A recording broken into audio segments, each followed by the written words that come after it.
Днес е Международния ден на възрастните хора. На него отдаваме почит на дълголетието, мъдростта и заслужено признание на възрастните хора, на нашите родители, баби и дядовци.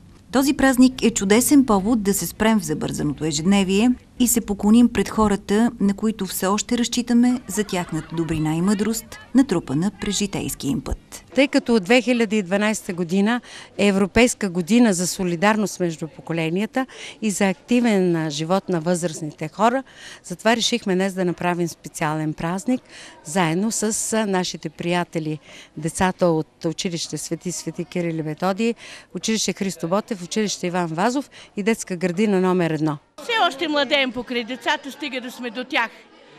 Но връзката с поколенията трябва да е по-силна и по-значителна. Много е важна. И за младите, и за възрастните. Всички да са живи и здрави на днешния ден.